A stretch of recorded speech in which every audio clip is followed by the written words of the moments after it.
sa kwento kung paano mo ikwento ang salita ng Diyos.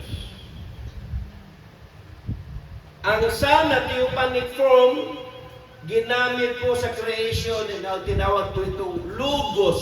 Ayan, Logos. Created heaven and earth. Dalawa sila. Logos. Hindi yung pati ang Ama, Logos ha. Pre-Logos, hindi pwede yun.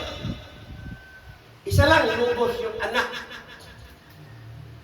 Buti niyo yung malinaw. Kung gikuha mo natin, hindi ako bumanggit ng pre-Logos, referring to the Father. Hindi. Referring to the Son lang.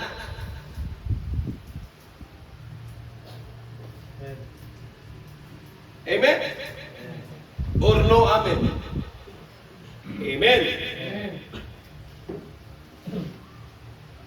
Ang anak na theophanic form, ginamit sa creation, ito po yung tinawag na Logos.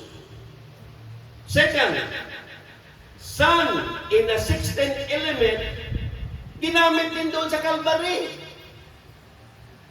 Para ikaw at ako, mahuhugasan ng dugo ng anak. Without shedding blood, there's no remission or forgiveness of sin.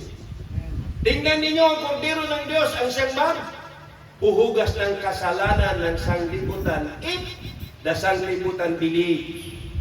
Pero kung hindi mag-believe siya, hindi siya kasama doon na mahugasan sila ng kordero ng Diyos, ng dugo ng kordero ng Diyos. Third, opisina ng Son in a form of glorified body na siyang uupo doon sa mercy seat. It must be glorified body to intercede between God and man. Siya ang ating pare. More than Melchizedek na nagladlakad doon sa 7 church ages.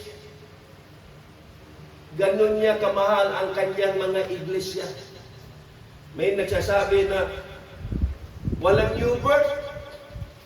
Doon sa 1 hanggang 6, ang sa 7 lang may new birth. Bride yun eh.